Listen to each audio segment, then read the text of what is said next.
I'm Jim Collison and live from the Gallup studios here in Omaha, Nebraska. This is Gallup's Called the Coach, recorded on December 1st, 2017.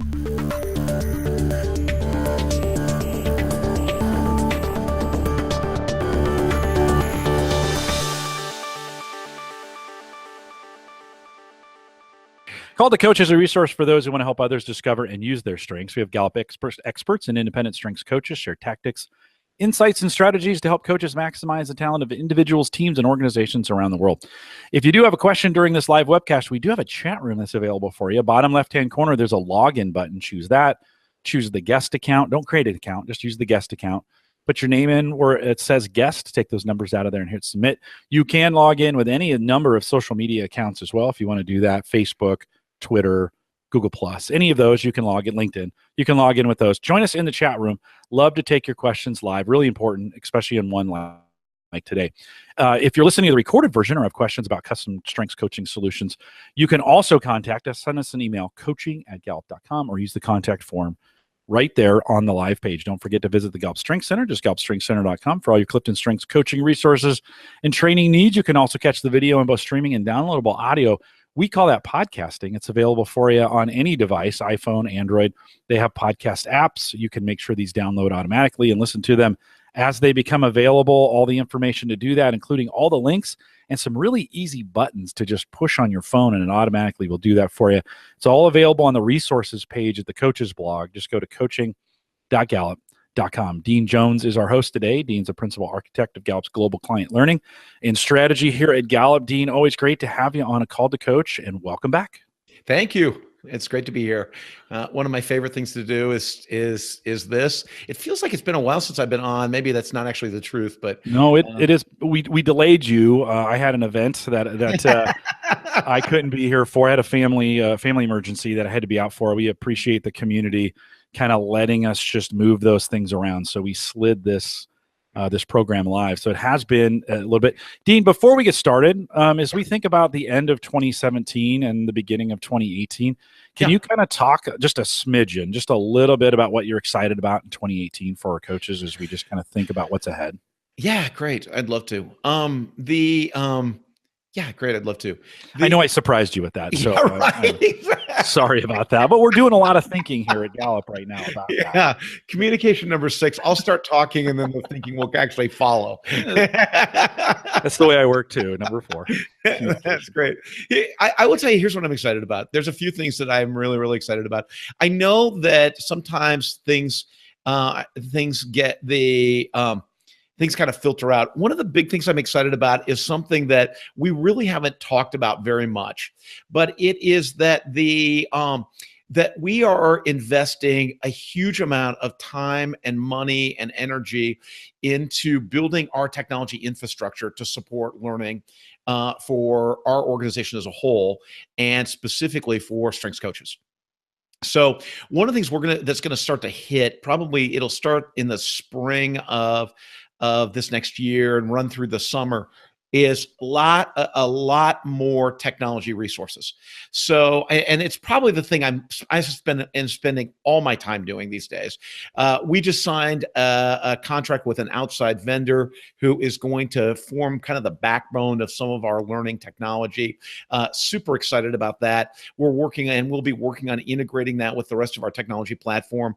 We're looking at how can we take much of the content that we build that is geared towards strengths coaches and bring it into something that feels more like a hub, right?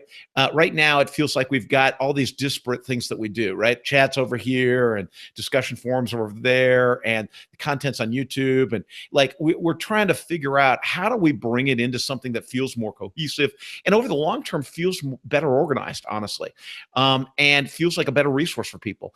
The other thing that'll let us to do is something that's honestly been a dream of mine, which is to be able to build areas for our certified coaches that feel more exclusive and where we're able to post more kind of tools specifically for our certified coaches to continue to kind of invest in those folks. And we are really looking at how we would build like a subscription for certified coaches that would be where we would give them kind of exclusive access to stuff, and where there would be lots of resources that would be very meaningful for them. So I'm super excited about it. I'm like, as we think about our coaches, we'll be communicating with everybody who's a certified coach. We have a monthly newsletter that goes out to those folks. All the people that are alumni is the second group we always communicate with. So those are the kind of key folks, and obviously we'll talk about it here and in the other kind of the other webcasts and communication vehicles that we've got. But I would say that's one of the big things I'm excited about. The other thing is just continuing. I feel like we say it a ton, and I don't want to beat people over the head with it, but we have launched this advanced strengths coaching course that we've launched is really solid. And we've been evolving it for the last 2 years. And I know that there's coaches that have participated in different iterations of it, but we just did another iteration of it in the summit and have revised it since then. But this thing that we are building, this 2-day course, is super powerful. And I'm just super excited about it. Well, we just did one in Sydney not too long ago. I'm just very, very excited about everything that it means for our future. And that kind of, we were talking about this before we got on the call, but or in the webcast today, but building out, I think some people think about the accelerated course like the end all be all, and we really see it as the start of a learning path for coaches. So, really starting to build out that learning pathway. So it feels like coaches really can go to college at Gallup for everything coaching. So I'm very, very excited about that. So hopefully did that help? Yeah, no, it's great as you talk about those resources that are available with us closing down Yammer this fall. We pulled a bunch of resources in, and I've gotten a bunch of feedback, good and bad, from the coaches. We pulled some resources that you guys were using a lot of. We've pulled those away. They're not available. And it was my intention to bring those back or to provide that platform. What you're talking about is that next step in that. I haven't been able to really talk about it because we didn't know much, but we do have some things coming for you. We're excited about the next iteration of it. So we've moved to Facebook temporarily. If you're a certified coach and you're not in our Facebook groups, they are different than the webcast group, right? We've renamed that Called to Coach group what we call Gallup Webcasts. It's there to support all the things that we do, from a Theme Thursday and a Called to Coach and all the other webcasting stuff that we do now. That supports that. It's still for coaches. You can still talk in it. It's fine. Whatever you want to do. 10,000 people in that group. There's a lot of stuff in there. Don't forget the file section that's in there. That has almost everything that was in Yammer, by the way. That's in that file section in the Call to Coach group. It was there first before it came to Yammer. So if you want to join us there. Then we do have 2 special groups, those for trained and those for certified. If you're certified, you should be a part of all 3 groups. Kind of a temporary stop until we get onto this new system that's coming next summer. So just a little update on that. Dean, we've been getting a lot of feedback, and this is kind of a continuation of a conversation we've always had when we talk about strengths. And it's that question about, what about weaknesses? And there has been some thought like we ignore weaknesses. Oh, we don't talk about them. They're not allowed to be talked about in the strengths. And I think that's anything farther from the truth. But I think today we could spend a bunch of time talking about that and really bring some perspective from how we see it and how we think through it. Yeah, I love that.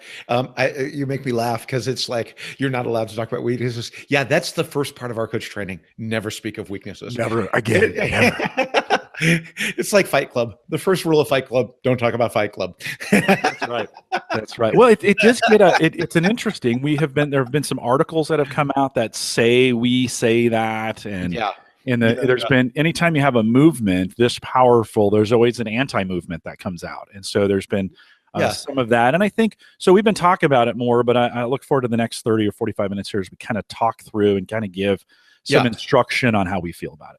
Yeah, and I would say, just as we talk about it, so as you say, the topic for today is really, what about weaknesses, right? And as you say, I think I love what you said there, Jim, because I always think when those articles kind of come out, sometimes people get a little rattled, like, what does this mean? And you know what I mean? Or is this going to be okay? And I always think it's an indication of leadership, right? When you're leading something, and when you're leading something, and when you're building something, and particularly something where we've said, hey, we really want to change the way people think about development, and there's going to be resistance. It's not like it's all just going to be roses. There's going to be people, and how you know you've got great leadership is there's people that come out against you, right? And say, hey, no. And one of the places that they love to talk about, not just Gallup, not just Clifton Strengths, but just broadly, everybody who's working that focuses on strengths, right, is they want to talk about, hey, I just read that article that got posted on the Certified Coach Group, right? The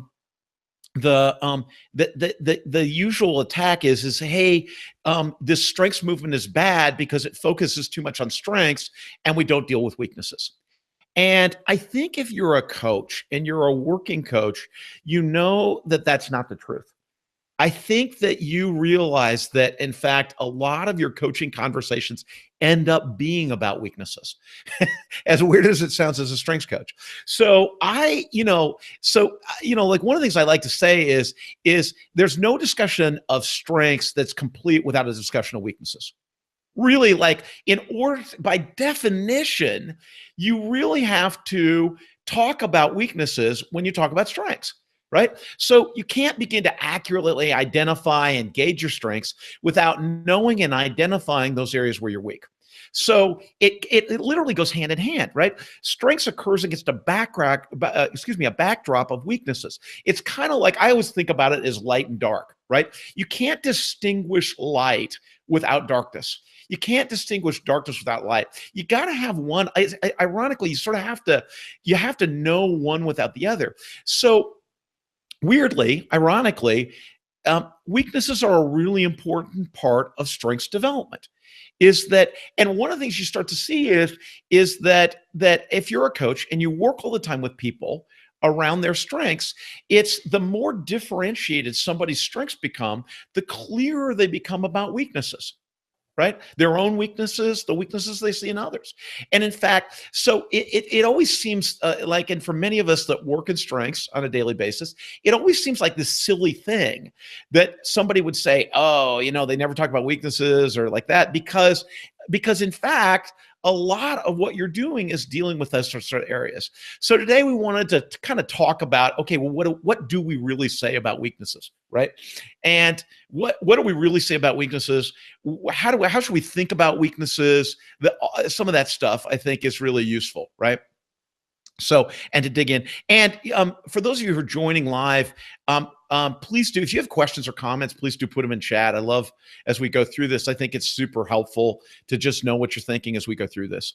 So at Gallup, what we say is that weaknesses are actually an important part of developing your talents into strengths. So we would say that if you want to develop your talents into strengths, being able to become aware of your weaknesses, account for them, and use your strengths to address them, that's part of strengths development, right? So it's not just sometimes I think people live in this sort of fairy tale universe where what we're teaching people is only identify your strengths and only work in those areas, or identify your strengths and only think about that. And if the topic of weaknesses comes up, just ignore it or pretend it doesn't exist. In fact, nothing could be further from the truth. Then in fact, what strengths is, and I want to make sure I'm sort of rigorously accurate about this. Using strengths-based development, strengths is an approach to development, right? So when we think about development, we're thinking about developing the whole person. And we're thinking, and philosophically, what we're saying is that the way to develop the whole person is to be able to identify somebody's talents, develop, and focus and invest in those areas to develop those talents into strengths, right? As part of that development, we're accounting for a person's performance. So by definition, and I've said this before, by definition, we talk about strengths as consistent, near perfect performance in a particular area. So when you're dealing with performance, you're dealing with those areas where I am performing successfully, and you're dealing a lot with areas where I am not performing. Right? In fact, where my performance is not optimal, or it's not what I want it to be, or not what I think it could be, or it doesn't live up to the potential that I exhibit. right? So by definition, as you start to think about strengths, we're dealing with holistically with somebody's performance, and that includes those areas where you're not performing, where you do have weaknesses, right? Or where you're lacking talent in a particular area. The other thing, and I think is really important, is that I think, and we'll get into this a little bit, but in order to perform, you have to have strengths somewhere, right? If you're just all weaknesses, you can't, at the end of the day, perform. You gotta, so being able to deliver performance, you have to really have a clear sense of what are my talents and how am I utilizing those talents? How am I pointing those at results that are important to me and the people around me, right? So that's a really key piece, right? So I want to, as we get into this, I want to take a step back and just make sure we're talking about the same language, because sometimes when we get into this conversation, we talk about strengths, we talk about talent themes, we talk about weaknesses, and we talk about non-talents. And a lot of times what you see that it all kind of gets collapsed together in a funny way. So for those of you who've been through one of our strengths courses, this will be a little bit of a review, but hopefully a helpful one, right? As we think about strengths, so when you get your Clifton Strengths profile, and particularly when you get your all 34 profile, which is the one that we always recommend, when in doubt, choose all 34. It just gives you a much more comprehensive, complete profile of what your talents are. And we'll talk a little bit about, okay, what does that mean? But your top 5 talent themes, we call your signature themes. And we call them your signature themes because they're the themes that you lead with. They're the ones you use every day. They're the ones we'd recognize as sort of your MO, your modus operandi, your approach. So, and I think, when you look at those, at those top 5 themes, it's as unique to you as your signature, hence signature themes. It's as unique to you as your fingerprint. And we know, anybody who's been around strengths knows that the likelihood of having the same strength combination of top 5 strengths in the same order is 1 in 33 million. So those are your signature themes. Those top 5 themes we call your signature themes, and they should be basically firing all the time. They're the things that you're using all the time. For those of you who are curious, mine, I'm activator number 1. Number 2 is focus. Number 3 is woo. Number 4 is strategic, and number 5 is relator, right? So everything I do, you sort of see those themes firing all the time, right? The next thing we talk about is your dominant themes. And sometimes I think people get your dominant themes confused with your signature themes, right? The dominant themes are really the themes that we would say you use all of the time or most of the time, right? So when you look down that list of 34 themes, you'd say, yeah, these are the ones that, gosh, I see firing all the time, every day, right? And or at least most of the time I see those. And it depends, for most people, it's your top 10 or 12 themes. Some people you could see down to maybe 14, 15. But for most people, when you look and say, gosh, these are the ones that are firing all the time, for most people, it's your top 10 or 12 themes, right? Then below that are the themes that we call your supporting themes or your responsive themes. So if you go back and read Now Discover Your Strengths, you read StrengthsFinder 2.0, there's different ways we've talked about those themes. Sometimes we talk about them as your supporting themes, where they support kind of your dominant themes. I like to talk about them as your responsive themes because, and that's a word we used early on to describe them, because they often fire in response to a particular situation. They were, like I like to talk about competition. For me, competition, although there's people around me that would swear competition is really high for me. Is it number 1 for you, Jim? No, but for you sometimes it feels like it's number 1, right? Yeah, it's actually like way down low, right? It's like number 17, 18, something like that for me, right? And it feels like it is, right? And you'll get me in a situation where it feels like I am super competitive, right? But it is a responsive theme for me. It is not what naturally fires for me. I will tell you also, I think that some of what feels sometimes like what competition with me is a combination of my strategic, my focus, and my responsibility together, right? When I start climbing up that high horse and get real assertive about stuff, it's all that influence and that responsibility there that sometimes feels like a little bit of competition, right?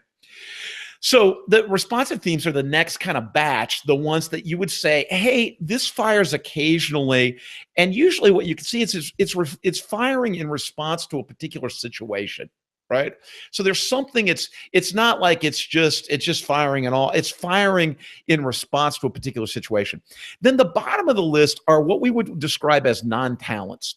The non-talents are the ones that they just never fire. They never show up. Or if they show up, it's very, very, very seldom. Right.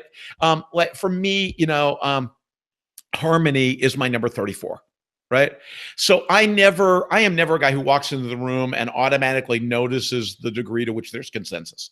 That just never happens with me. Right. With all my influencing themes, I'm more tell them what to think than do we all agree? Right. And so, it just that non-talent just never, that's a non-talent for me. It just never shows up for me. And some of my best partners are people that lead with a ton of harmony. So the reason I bring this up is because a lot of times, and even in our own organization, sometimes people use weaknesses and non-talents interchangeably, and they've got a relationship. Oh, discipline for you, number 34. Oh yeah, very bottom, very bottom. Yeah, never fires. Yeah. The responsibility's there too. I've got to use really? I've got to use a maximizer, that activator maximizer to get stuff done. I got to do it now and in the moment, right? But that's the power of this, right, Dean? Is right understanding what that is and then being able to take advantage of it, right? Yeah, and exactly. And I think that's one of the reasons that all 34 is so important, is because you really do see that, right? It also does give you clues, Jim, to what your weaknesses are, right? And this is where I think it gets confused. It's not like, hey, like sometimes I think we're a little pristine about it, where we say weaknesses are not non-talents, or non-talents are not necessarily weaknesses. And while that's true, I think we get a little too sanitary about it, right? My peas must never touch my carrots, right? As opposed to thinking about it and saying, hey, look, those non-talents, by the way, give us some clues. They give us some clues to the things that might end up being weaknesses for us, right? For me, the fact that I walk into a room and just can't read the room relative to consensus, it's just not natural for me. There's times when that's a big issue, right? I need consensus as a leader, and I want consensus, and I have to really rely on other people to help me with that, or use other talents of mine to be able to make sure that I'm engendering that. I use my, a lot for me is I use my woo and my communication to really to compensate for the fact that that I don't have that, and my and relator actually, to be able to do that. So it's using those non-talents. While non-talents by definition are not weaknesses, they do give us clues to the things that we may need to be addressing, right? And sometimes I get this a lot. People ask like, what should I do with my non-talents? And really the answer is nothing. There's nothing wrong. There's nothing you should do with them. It's useful to know what they are. And sometimes it's useful to notice, hey, that's missing for me. I just don't, consistency is another one that's really low for me. I just have no, there's people that get really concerned about fairness. I'm just never a guy that gets concerned about fairness. I like to laugh. It's like, I grew up in a big household with lots of siblings. You know what I mean? Like in that world, consistency goes right out the window. There's no such thing as fair, right? But my mom was very, my mom never did Clifton Strengths, but I'm convinced that my mom had a consistency very high, right? So a non-talent really is something at the bottom of your theme profile that it just very, very rarely fires. And I think it's useful to know what that is, because it really does give you it really does give you access to knowing what are those things that could be weaknesses, or the things that you're going to need to address. The other thing relative to weaknesses is our definition of weaknesses is anything that gets in the way of your strength. And I think that's a useful definition just by virtue of the fact that certainly people typically think of, when they think of weaknesses, or they think about creating complementary partnerships, they think about what are the things that what are the talents I don't possess? What are the things that may be an issue? But I think it's for a lot of us, learning to succeed really is about using our strengths and pointing our strengths at the right area. And in fact, for many people, and you see this a lot as you coach people, is the weaknesses people grapple with oftentimes are related to their greatest strengths rather than their non-talents, right? The things where they overuse certain strengths that they have, and so it's sort of like a little is good, a lot is better, and in fact it may be an issue. A common thing you see with people like me that are high in communication is they just talk too much, right? They don't listen well enough. They don't know when to inject in the conversation. They don't know when to listen, and need a lot of strategies for being able to manage that, right? And manage that in a way that's useful. So one of the things I think, ironically, is, so going back and just to kind of recap a little bit about this section, I think it's really useful that a strengths-based approach really gives you access to understanding who you are and why you do the things you do. And it really gives you much better access to your weaknesses than an approach where you don't have strengths. If you think about for a minute, if you didn't have strengths, and you had to deal with your weaknesses, mostly what happens with people in a conversation about weaknesses is it becomes personal and it becomes psychological, so it becomes about somebody's personality, or it becomes about their psychology versus about how they're deploying their talent. And having a conversation where you're giving somebody feedback, it's much more powerful to do that in a strengths-based way. It's much more useful to do that in a strengths-based way. I can't change my psychology, and my personality is what it is, right? But I can deploy my talent in ways, I can use my talents in ways that are really meaningful. And that's where this context of strengths provides an incredibly valuable context and set of concepts for people to use inside of a weakness conversation, right? Inside of a feedback conversation. Let me see. Anything else? Anything about that, Jim? Just for you, or anything from the chat forum? No, I think that's a good review. I think it's a good review as we go into level set and make sure we've got our definitions correct. I love, Dean, the approach that you make as far as those strengths shining the light on the darkness or on the weaknesses to really help us define those.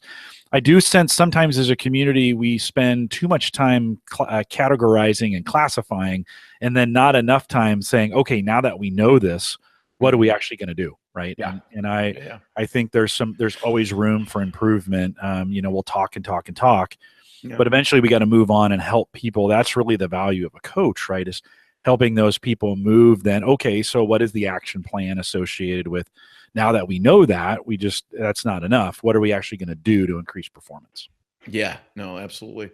Hey, I noticed in chat somebody asked about, hey, discussing weaknesses requires the full 34 report, and asking, is there a plan to offer us a discount relative to that? There's not a plan to offer a discount relative to that, but there is. But we are thinking about how do we put more emphasis on that 34 report. So one of the things we know is the more we get into it, the more value there is in really having your all 34 report. We know that most coaches, by the way, are with their clients almost universally recommend, hey, you should have your all 34 report. And it's just very simple. It gives you a clear picture of who you are. I would tell you, I find sometimes as you coach people, there's a place when they've only got their top 5 where they just get stuck, right? So they just get stuck. They either don't, sometimes it's like people are left wondering, why am I that way? They don't have a clear picture.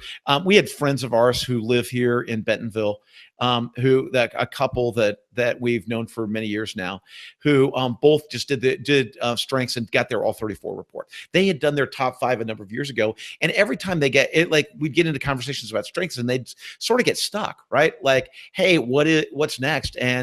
And finally just did their all 34 report, and it's like, the lights go on. It really feels like it fills in those missing pieces in really understanding the way you are and why you do the things you do. It also really, I will tell you, mastery really is all about self-awareness, and it really does give you that complete sense of awareness of who you are and what your themes are, right? It doesn't, I will tell you, developmentally, people still focus on their top 5.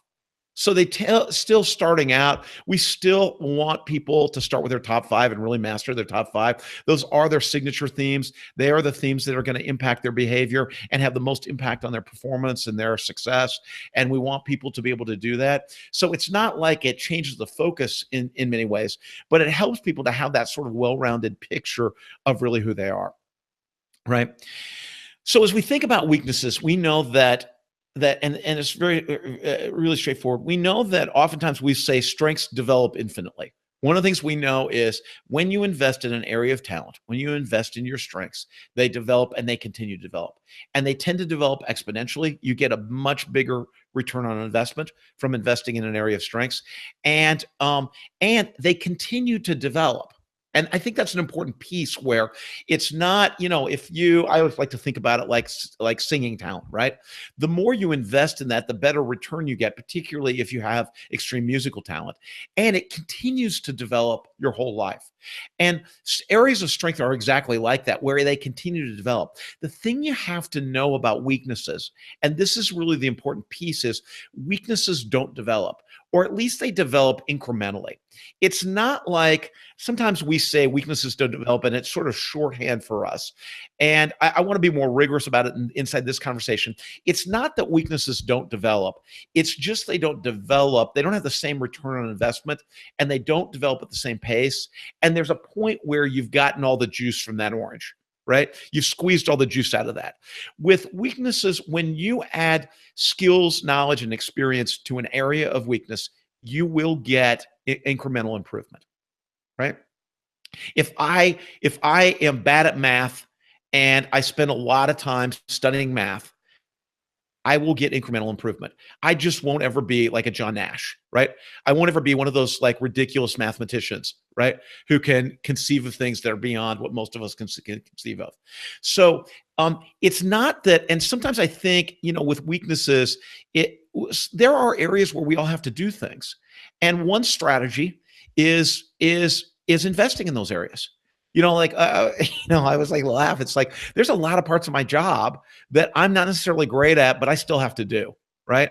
And in fact, I need strategies for being able to do those successfully. And some of them some of the strategies really are, hey, I need to study it. I need to learn about it. I need to be more intentional about it, right? I need to bring to bear something that may not be intuitive for me, but allows me to succeed in that area. And I will get incremental improvement. I may never be a virtuoso in that area, but I will get incremental improvement. And so as we think about it, there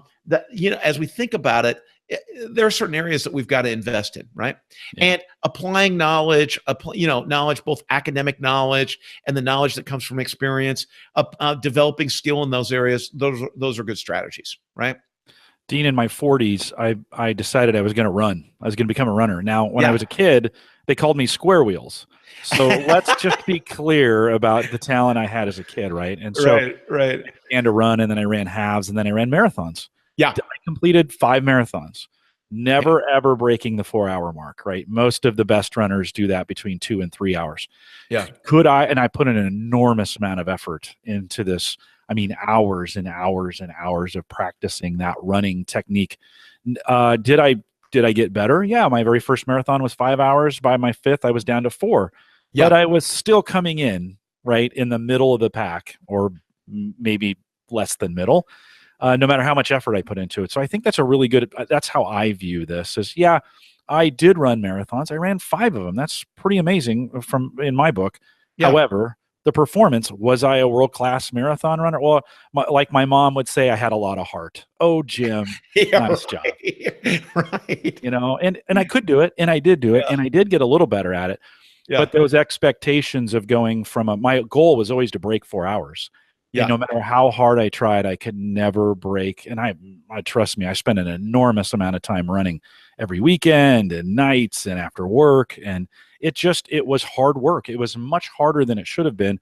Then I ran with some other runners, and they would sleep and get better at running. Right. And it's just a good example, I think, of that, how sure you can, but is that the best use of my time? I kind of ultimately decided no. Like, never going to be a great runner. I love to do it, and there's still times that I go out and run because it's good for me, right? Mhm. And so you still do it. But is it the best use of my time to train for marathons? I had to kind of decide at some point, no, there's better ways to spend that time. Mhm. Podcasting is one of those areas, right? I'm much Yeah. better at this than I Yeah. was ever at running. So choosing to spend my time doing that as opposed to out there on the road pounding the pavement. Yeah, and I think also when the context is different, I think that, as running is a great example. You're not paid to run, right? And it may be something you enjoy, maybe something that you like. Being a mediocre runner or an average runner, mediocre is sort of negative, right? But being sort of an average runner is when it's your avocation, when it's something you're interested and it's an interest, and you get some kind of health benefit from it. No one's counting on you to win the Olympics. Nobody's paying you every day to run. And I think that's a difference was when you start to look, and you have to gauge like how much do I really want to invest in an area that doesn't yield a lot of joy for me, or doesn't yield a lot of benefit for me. And you do have to make those sort of trade-offs, right?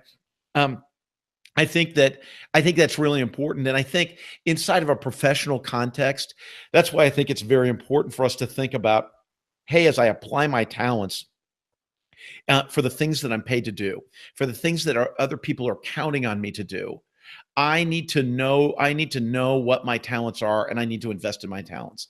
I also need to know those areas where I don't have talent or where I've got a weakness. And so that as I am bringing myself to bear on those areas, that I can be responsible for those areas. This is why I always think that it just seems so intuitive to me. But I recently had a conversation with a guy in a large company about this, where we were talking about weakness, the sort of the conventional development approach, right? So the conventional approach to development is to be able to assess, determine areas of weakness, and then train to weaknesses.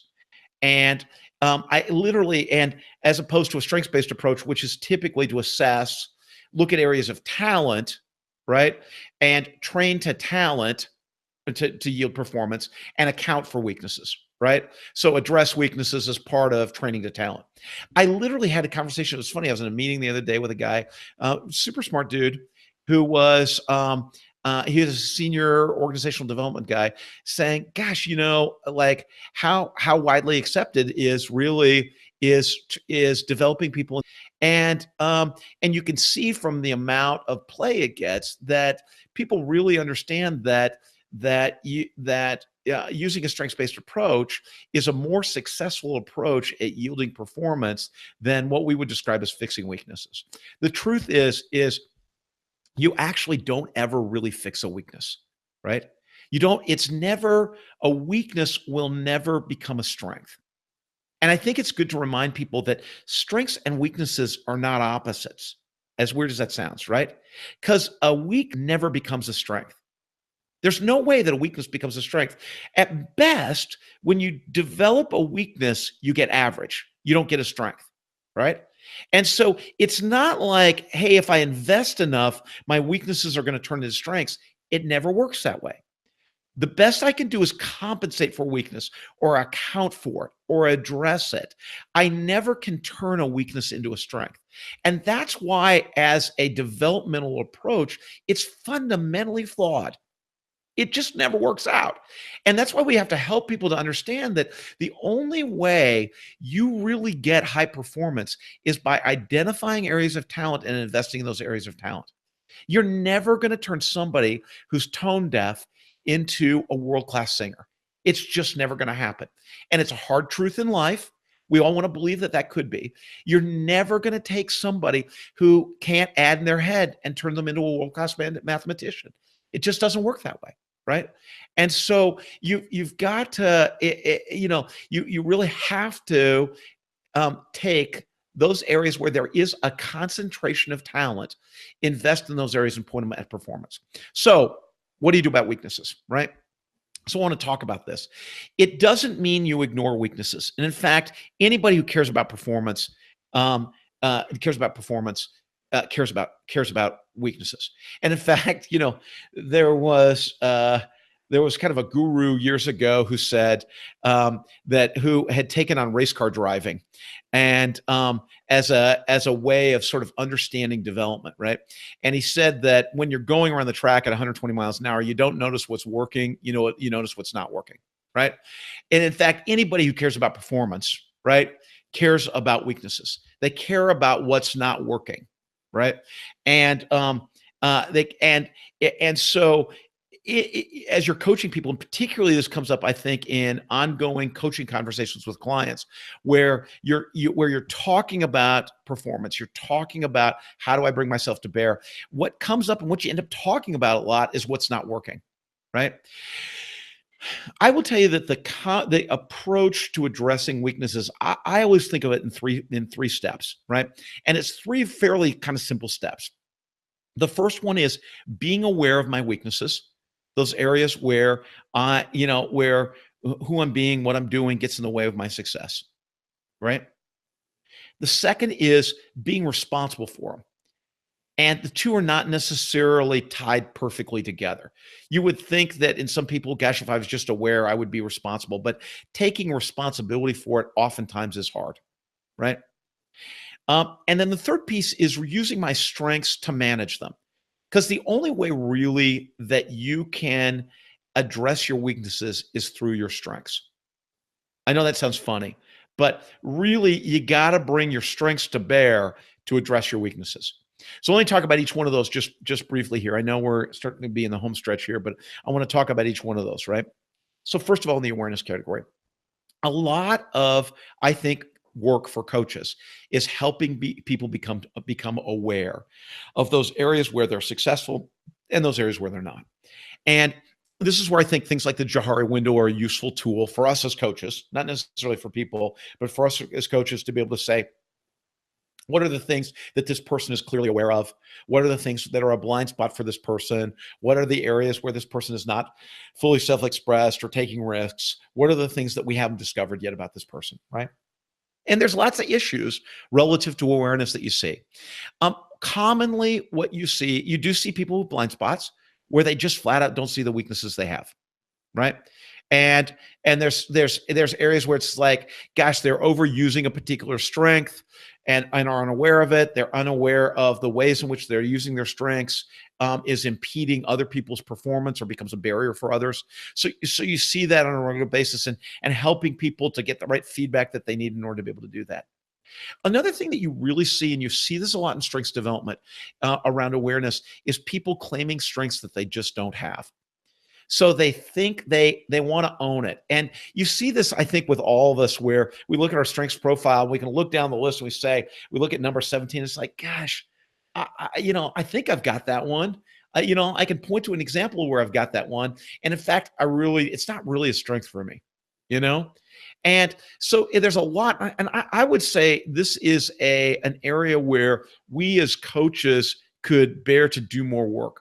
I think one of the heartbreaking things for people but one of the most liberating things for people is to know the boundaries of their strengths, is to be able to authentically say, hey, I do this well. I am absolutely world-class at this. And you can count on me not to be great at that. And I would love to be able to say it's true of all really successful people that they really know their strengths and they know their weaknesses. But there's a lot of leaders, there's a lot of really successful people that know their strengths and haven't fully embraced their weaknesses. And in fact, it becomes a problem for them, and sometimes can be a fatal flaw. The thing that I often think about is like the old story of Icarus, who built the wax wings and then and started flying, and then flew too close to the sun. The wax wings melt, and he falls to his death. Right?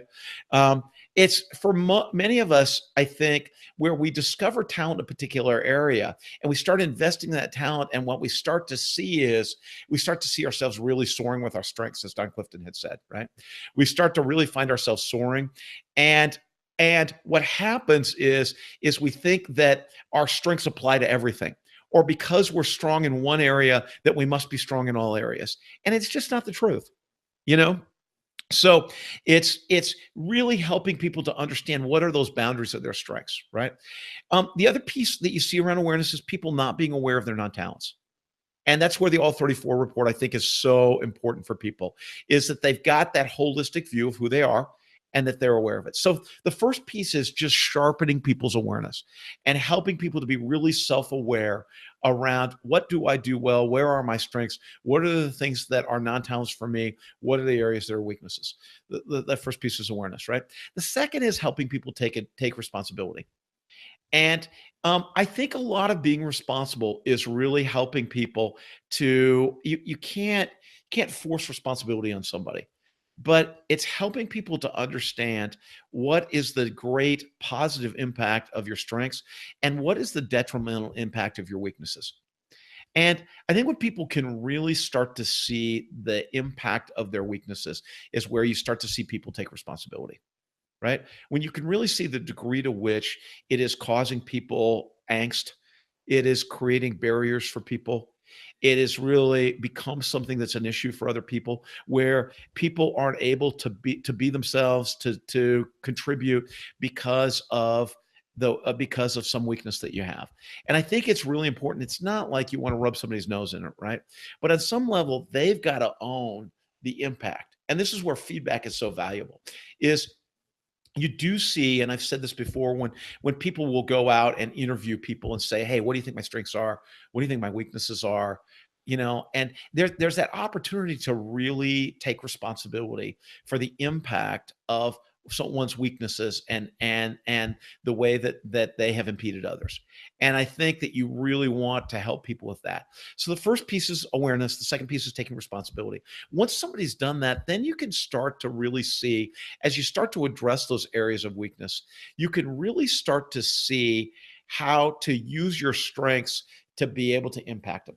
And sometimes I think we're very simplistic sometimes, where we say, gosh, if it's not an area of strength, just don't do it, right? And in some cases that's just not realistic, right? And it's really where you have to do the thing we talked about earlier, which is you may settle in that particular area for incremental improvement. The thing that I think is more powerful, though, is finding ways to use the strengths that you have to be able to really produce the result you need in a way that's really magical and marvelous, right? I was with our CEO, Jim Clifton, the other day in a meeting, and he told this great story, and I wanted to relay the story here because I think it's such a great story. He was talking about a woman that used to work at Gallup, and really, really extraordinarily talented person, right? And very, very gifted. And very, very gifted writer, very gifted leader, just a really incredibly gifted person. And she left Gallup and she took a job. And once she took the job, she realized that, in fact, an integral part of the job was actually selling. And she never had to sell before. And in fact, didn't have a ton of influencing themes. And in fact, it was, it was kind of like she was stuck between a rock and a hard place. And she went back to Jim and had a conversation with Jim to say, hey, what do I do about this? Should I leave the job? What do I do? An integral part of my job is to sell. And at the same time, it's not really where I'm gifted. And one of the things that Jim coached her to do, which I thought was so brilliant, is he said to her, look, you have such natural gifts around teaching. You have such natural strengths around the way you can educate others and communicate with others. And the way you teach is so compelling and so engaging that instead of going to these meetings where you're supposed to quote unquote sell, go into these meetings and teach. Right? Go to these meetings and communicate powerfully in an engaging way, educate people, and use that talent of yours to be able to compensate for the fact that you're not necessarily a natural salesperson. She did, and it was a strategy that enabled her to be successful in this role. And so I relay this story because I love it, because I think a lot of our job as coaches is to help people to be able to use the strengths that they do have to be able to to accomplish what they need to accomplish. And in a lot of cases, it's not, hey, I just can't do that because I don't have the strengths to do that, or I need to stop doing that, or I have to settle for less. It's really figuring out what is the right way to use my strengths to be able to accomplish that. And that's, again, where I think coaching is so valuable and so important, is are we as coaches helping people to understand those strategies where they can use their strengths to be able to produce results in areas of weakness, right? There are other strategies that we've used, right, that we would say, and for those of you who've done like the advanced strengths coaching course, we talk about those 7 strategies for addressing a weakness. I'm not going to go through them today, but I'm not going to go through them today just because there isn't time. And I think for many of you, you're familiar with them. But there's lots of ways to address a weakness: finding a support system, building complementary partnerships, having the right education. You know what I mean? There's lots of things around that. Creating a context where there's great open dialogue and transparency around that. I think at the end of the day, the piece really that's the most important, though, is using your strengths to be able to address those areas of weakness, being able to leverage your strengths to be able to do that. So let's stop there, Jim. I hope this has been, my intent is to open up this conversation about weaknesses so we can have much more dialogue around this. So I don't intend for this to be exhaustive, but I wanted to start to open up the conversation more on weaknesses so we could start to engage in it. Yeah, no, I think it's a great conversation to have. We get this question a lot.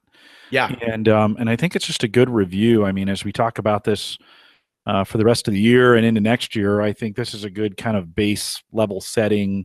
This is how we feel about it. This is how we think about it. And I love your emphasis.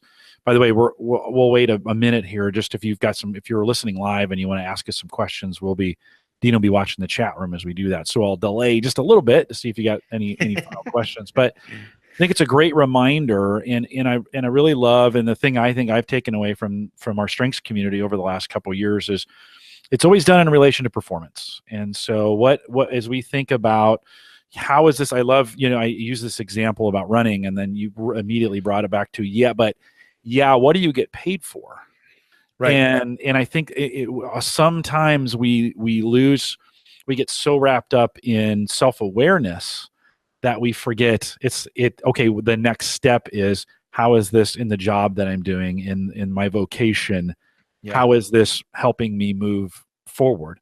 Yeah. We spent a lot of time during Theme Thursday Season 3 this year talking about leadership and how those themes relate to the needs of followers. And I think as we're in leadership roles, we can also look at our themes and say, how can I maximize my leadership approach?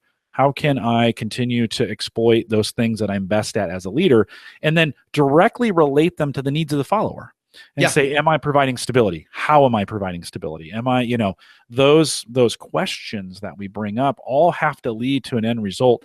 When Jackie was coaching me late last year, and she incessantly asked me the question, what do you want to do? It's kind of a just do it conversation at the end, right? What do you want to do? Well, and to your point, I mean, I think sometimes we are all people, people who become coaches are people that love self-reflection. They loved engendering self-awareness. It just kind of comes with the territory, right? And so, but we've got to make sure that the work that we're doing with people is really pointed at performance. I will tell you also, and just, Jim, I think as we talk about this, I want to make sure I give a challenge to everybody. I think we as a community need to talk about weaknesses more. I think it's important for us is to be able to say, yeah, you do have weaknesses. Absolutely. And you should account for those weaknesses. And the way to do that is to understand, to discover what your strengths are. You need to know what your strengths are. You need to be able to do that, right? And that, because the access to really dealing with weaknesses is not fixing them, right? The access to dealing with weaknesses is understanding what your strengths are. But I think we've got to get much more clear, forthright, forceful in the conversations that we have, so that we're talking about weaknesses more. And part of it is it's a good reason to have a coach, right? Yeah, I got weaknesses. That's why I need a coach. And in fact, my coach has helped me with those things. So there's a typo in what you just posted. Number 5 sorry here about is, that. yeah, no problem. It's a typo in my notes that I noticed. It's get the right education, not the right education. Right. That. Sorry about that. No, Right. that's a way I was quickly copying and pasting. So Yeah, I know it's all good. So, Kat, I think you asked about what those 7 strategies. I know that they're in the advanced strengths coaching course content, right? And if you did an early version of the advanced strengths coaching course, they may not be there. I think we added them in the last iteration, so they're there. I think they're also in, and don't quote me on this, but I think they're also in the accelerated strengths coaching course content as well, right? And so we used to have 5 strategies, and we've sort of refined them over the years, and they became the 7 strategies for addressing weaknesses. And so, and Jim just put them in the chat here, so I think that's good. Dean, we'd expand upon those in the advanced coaching course. We're really going to draw these out, right? These seven principles, strategies are going to be drawn out. Yeah, we talk about them a lot. Good reason to attend. I'll just remind everyone, if you're wondering, hey, how do I take advantage of this advanced coaching course? We post everything that's available right now, and we keep that up to date at our courses page. So courses.gallup.com, and look under the strengths section, and I think there's some coaching. All the courses are listed there as well. Hey, Jim, can I plug 2 things that I'd love to, before we split, I'd love to plug 2 things. One is for those of you who are Gallup certified strengths coaches, we just in the newsletter sent out the link for our Gallup learning series. And what reminded me was, Anna, thank you, saying, hey, looking forward to the learning series. The Gallup learning series is something we do just for certified coaches. So you have to be certified to get it. We just announced it, and people can register for it. Again, this year, there's no charge for it. And it's a week of web sessions.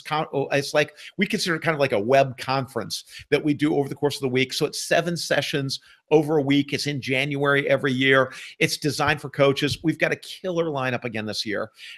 Super excited about that. So so that's available for those of you who are certified coaches. Look for the newsletter. And I'm sure Jim at some point will be posting it also in the Facebook page for certified coaches. Already there. It's already there. Great. Okay. If you're not a certified coach, my answer to all of this is get certified, right? And so this is one of the benefits of being somebody who's certified. So we're super excited about that, and I'm really looking forward to that. So register for that. I think we've only had the newsletter out, I think, for 24 hours, and I think we have already something like 250 people signed up, right? So it's just going gangbusters. The other thing I was going to tell you is we just started offering coaching for coaches. So we now offer master coaching for coaches. And so if you are a coach and you want to get coached by in strengths coaching by a Gallup coach, you're able to do that. We do offer that. If that's something you're interested in, go to courses.gallup.com. There's a section on coaching. You can go check that out. Right. So, and it's another way to be able to continue to develop yourself as a strengths coach. Right. Can I answer? Are we done, or can I answer? No, we can answer a question if we got one. Okay. Anna had this great question. Sometimes I feel that weaknesses sometimes are used as a way to poke fun at someone. How do you talk about weaknesses effectively? Right. And I think as a coach, for us, sometimes we poke fun because it's a way of kind of lightening ourselves up, you know what I mean? And people that are self-aware, people that are enlightened, can own their own weaknesses and laugh about them.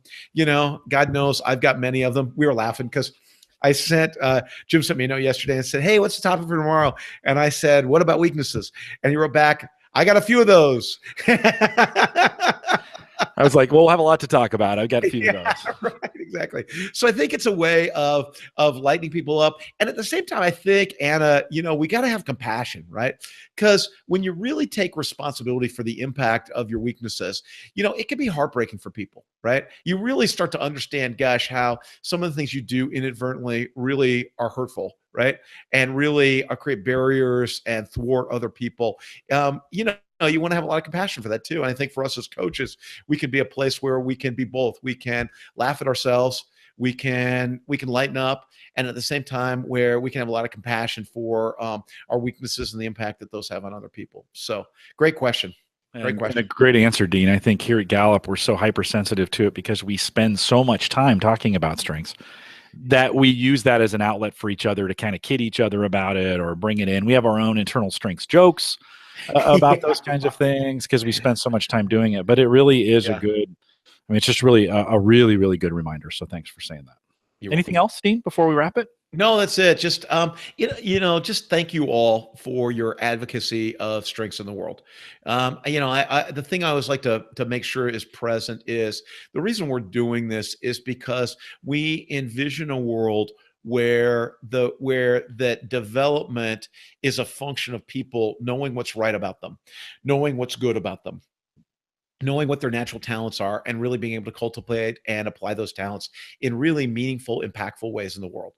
And so that's really that's the mission of the work that we do. That's our vision. And I've said this before, but very intentionally, when we said, hey, how are we going to make this broadly available in the world? We said that the conduit for that would be people who coach, and that strengths really comes to life when you work with a coach. So thank you all for being people who are supporting the development of other people and helping them to know what's right about them and helping them to apply their talents and their strengths in really meaningful ways. So we really do appreciate your partnership in that. We do indeed. Dean, thank you for your time today and for your leadership in this area. I always learn a ton. I always tell folks that I've got the front seat to what we're doing here in the strengths movement. It's great to get to be a part of all these, hear these stories on Called to Coach of what's going on around the world, as well as we get to deep dive in with our theme Thursdays. And so it's a real privilege for me to sit in the seat and kind of sit in the passenger seat and ride along with everybody as we do this. So I appreciate it as well. We'll remind everyone to take full advantage of all the resources we have available at the Gallup Strength Center, just gallupstrengthcenter.com. Actually, some new updates to the Strength Center. So you might want to head out to the sharing cards have changed, and we updated some pages, and you're getting some more information out there. With strengths-based leadership reports are available. If you purchase the book, you can redeem those right on the Gallup Strength Center now from the strengths-based leadership book, which is pretty awesome. Some folks have been asking for that for a while. So stay close to the Gallup Strength Center. I'm very surprised at how many of you coaches will hit me, hey, what's going on here? And I said, well, that changed 6 months ago. But just stay close to the Gallup Strength Center, gallupstrengthcenter.com. Right. If you're interested in being a guest blogger, we do have some room for that. Micah helps us do all that on the coach's blog. So if you've got an idea for a blog post, write that down, send it to us, put it in an email, coaching@gallup.com, put guest blogger in the subject line. We'd love to have your submission for that. And we appreciate your effort on that as well. Don't forget all of our resources. Dean mentioned the courses page, courses.gallup.com, available to you, everything that's going on out there. Make sure we're doing everything through our coaches blog. So if you haven't bookmarked that yet, that's maybe the one site you want to bookmark for your resources, coaching.gallup.com. If you found this helpful, we'd ask that you share it, and want to make thank everyone for coming out today. Thank Dean for his wisdom on this. We appreciate it, and we'll say goodbye, everybody.